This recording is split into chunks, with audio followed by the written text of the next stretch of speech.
Hi friends, welcome to Beautifully Bookish Bethany. In today's video, I'm going to be talking about all of my stats and favorite books from Q1 of 2021.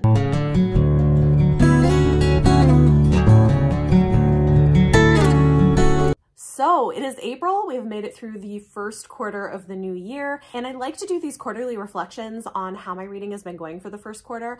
Last year, I just did sort of my quarterly favorites, but for this year, I thought it would be interesting to also take a look at my quarterly statistics. If you watch my wrap-ups, you know I'm a big fan of looking at all of my stats, so we're going to start doing it on a quarterly basis as well. So I'll briefly give you an overview of those stats, and then I'm going to share with you all of my favorite books that I read in Q1. So January, February, and March. If you are new to the channel and don't already know, in my personal rating scale, I give 6 stars to books that I consider to be a favorite of the year or a favorite of all time. So the books I'm going to be talking about in this video are all of the books that got a 6-star rating from me in the first quarter of the year. I have been reading more this year than I think I ever have before, although I'm kind of expecting April to slow down a bit. In the first 3 months of 2021, I read a total of 110 books, which is definitely a lot, I think more than I've read in the past.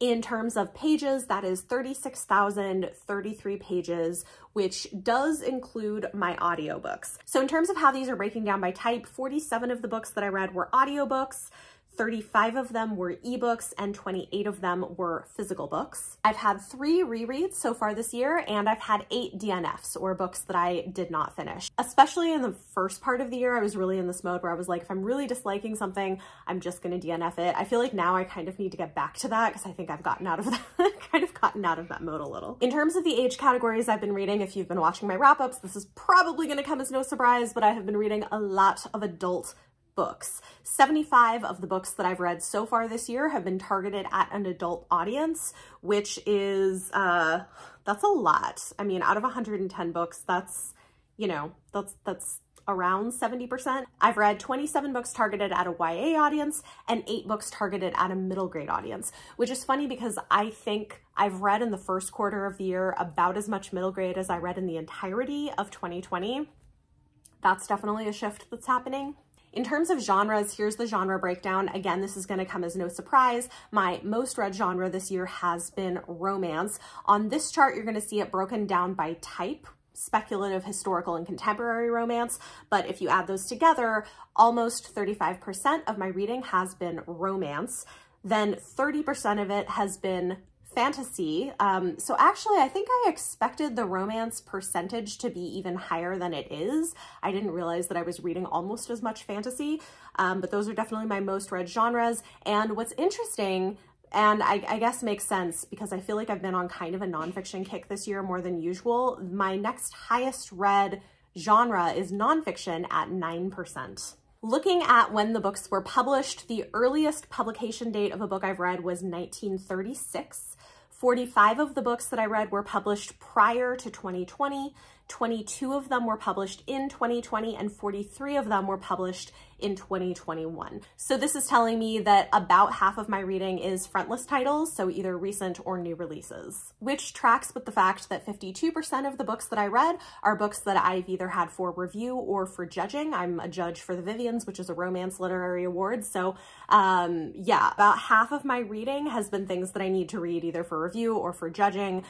About 48% of the books that I'm reading are things that I'm picking up because I want to read them. In terms of star ratings, I feel like the spread is a little more bell-shaped than usual. It is interesting that my most frequently given ratings are 4 stars and 5 stars. I've given out 4 stars to about 23% of the books that I've read, and I've given 5 stars to about 20% of the books that I've read. And then in terms of my favorite books of the first quarter that we're going to be talking about shortly, there were 8 books in the first 3 months of the year that got a 6-star rating for a favorite of the year, which is about 7% of my reading. And that's a number that I'm pretty comfortable with. All right, the last statistical thing we're going to talk about before we jump into my favorite books is author demographics. I like to track the diversity of the authors that I'm reading from, and I talk about some of this in my monthly wrap-ups, but I wanted to take a comprehensive look at the first quarter. And honestly, the numbers are not quite where I would like them to be. They're not terrible, but they're not the best. Looking at race and ethnicity, here's a chart for that.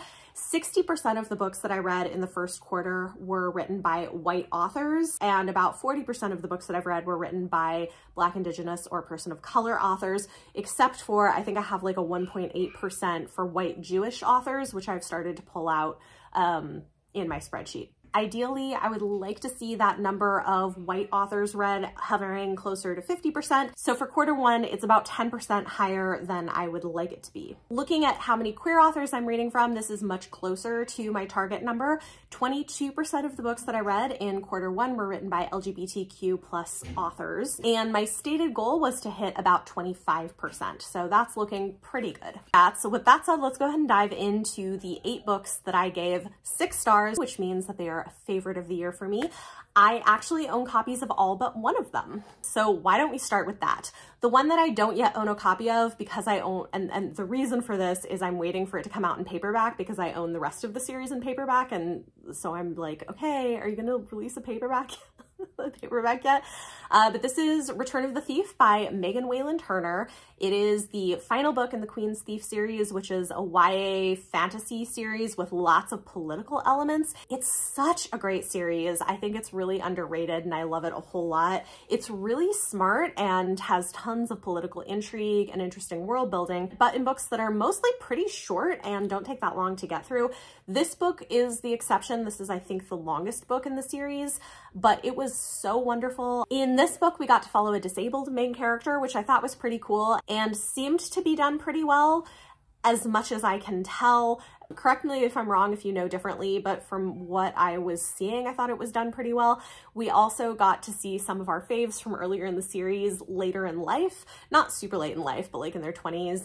And I just thought this concluded the whole series so well. It really wrapped things up in a satisfying way, and I loved it. It was great. So far, I've given 6 stars to one nonfiction title, and that is Sister Outsider by Audre Lorde. This is a modern nonfiction classic. It's a collection of essays by Audre Lorde, who is a queer Black feminist writer and thinker, and I love this. I got so much out of it. I like tapped the hell out of it, and it's one that I would love to revisit in the future.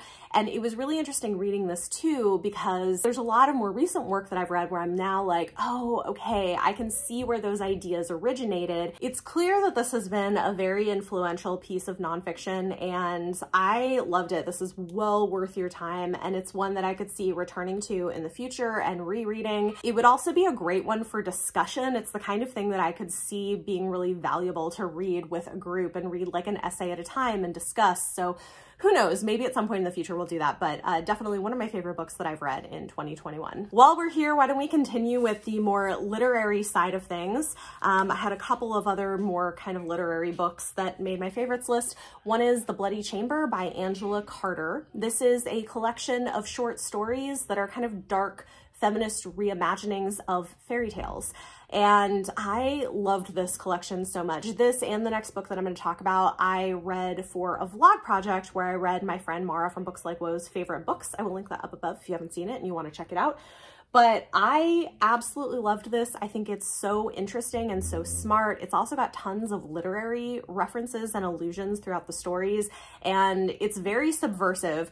Do check content warnings on this if you want to pick it up, because it does get quite dark, but I loved it a lot, and it definitely makes me want to read more from Angela Carter in the future. The other new favorite from that vlog project was The Remains of the Day by Kazuo Ishiguro.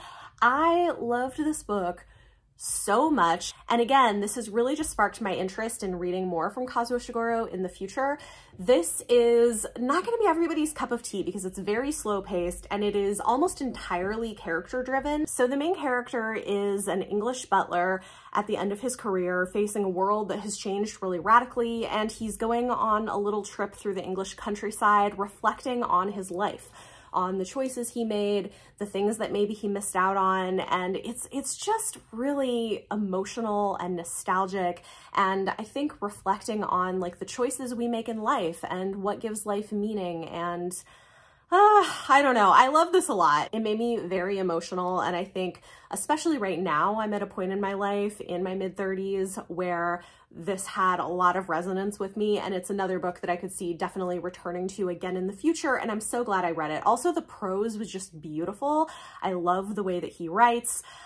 Again, though, if you don't like a character-driven story, if you need any plot, you're probably going to think it's super boring and not be into it. You have to be into the project of this book, which is really just this kind of like thoughtful philosophizing on the meaning of life. So I loved it a lot. Definitely a favorite I've read. And with that said, all the rest of my favorite books that I've read this year are a form of romance. We have a sci-fi romance. This is Winter's Orbit. I have a complete standalone book review video for this, which I will link up above, but I loved this so much. I love the characters and I love the world. This is equal parts slow burn, marriage of convenience, queer love story, and politically driven science fiction, and I loved everything about it. I loved the characters, I loved their relationship, I loved the little mystery plot external to them. Everything about this was like perfection to me. I've seen some people say that they wished it was more one thing or more another, but I really enjoyed it as a crossover book, especially for people who are more into romance and are interested in getting into science fiction. I think this is a really accessible way to dip your toes in, or vice versa. I just loved this so much, and I thought the world building was really interesting. I liked the way that she had a fresh take on ways of showing gender and gender identity in different cultures. I just really loved it. I am also a total sucker though for marriage of convenience plots, and this one I think did it really, really well. So Winter's Orbit, definitely one of my favorite books. I also gave 6 stars to a fantasy romance, and that is A Court of Silver Flames by Sarah J. Maas. I have made a bunch of content related to this book, and honestly, I didn't expect to love it as much as I did.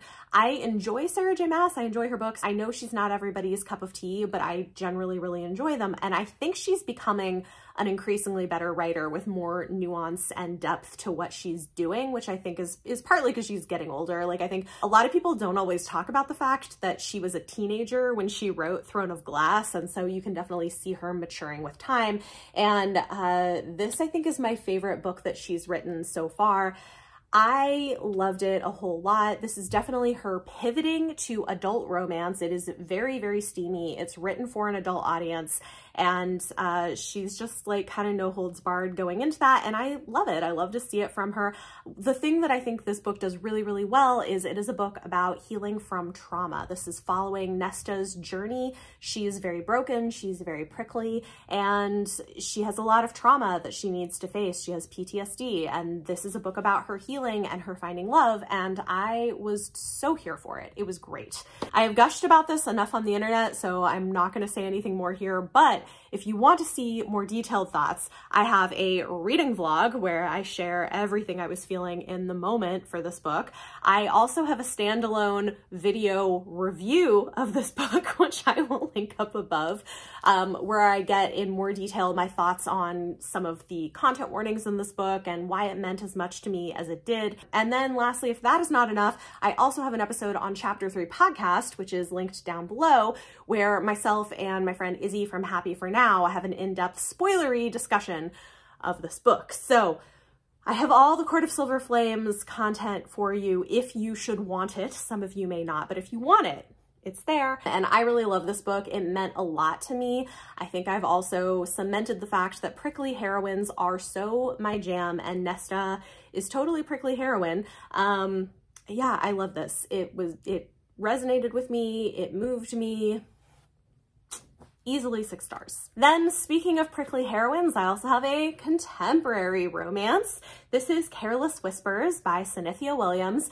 I have been trying to push these books on people for like 2 years now, and I was so excited because Izzy finally read this and loved it. I will link her video up above, actually, if you want to see it, where she did a whole video vlogging reading books with like an enemies to lovers trope, and I was like, yes! You finally read it. See, it's so good. If you like prickly heroines, this is so good. If you like a romance that's kind of melodramatic, almost like soap opera-esque, but still has really good characters and like depth and really good romance plot, Guys, read Sinithia Williams's books. They are so freaking good. Not to mention, there's been a lot of conversation on BookTube lately about the importance of reading Black love romance, which is when you have two or more Black people finding love together. And Sinithia Williams writes Black love. I'm just saying, if you haven't read them, they're real fun. So I love this. One of my favorite romances I've read this year, and I just want to push it on everybody. So I would be thrilled if I saw more people saying, oh yeah, I finally read this because Bethany keeps talking about it. And it was great, because it is. You're going to love it. Really read it if you're a romance reader. Okay. Okay, and then the final book that I gave 6 stars to in Q1 is a historical romance. We have all the kinds of romance, guys, and anything you like. We've got it. This is Her Wicked Marquess by Stacey Reed. This was a bit of a surprise to me. I had never read from Stacey Reed before. She is a Black author writing historical Regency romance. And one thing that I found really interesting about this book is that even though she's not writing Black characters, there is a lot of subtext of talking about things like privilege and oppression of people with less privilege. That is for sure a conversation that is happening in this book. And particularly, this is a book that's dealing with toxic masculinity and misogyny. And I really loved it. This one is a little bit on the heavier side for a historical romance. It's not light, it's not a romantic comedy, but I loved it. It's very slow burn. I loved the relationship. I loved the themes. If you want to hear more and if you want to see content warnings, because there are some, check out my Goodreads review. My Goodreads is always linked down below and I have them in there, but this was fantastic. I need to read more from Stacey Reed. This was sent to me for review. I accepted it because it sounded interesting and then I ended up completely adoring it. So it's nice when that happens. Those are my favorite books that I read in the first quarter of 2021. So far, it's been a really strong reading year for me, and I would love to hear from you in the comments down below. Let me know any of your thoughts or feelings on anything I talked about in this video, and for your question of the day, tell me what was one of your favorite books that you read in the first 3 months of 2021. What is the thing that has stood out to you, the thing you've loved, and why did you love it? Let me know in the comments down below. If you like this video, give it a thumbs up, subscribe if you want to see more, and if you want to support the work of the channel, check out the Patreon link down below, or check out channel memberships if you want sneak peeks at all of my upcoming video projects. Thank you so much for watching, and I'll see you next time.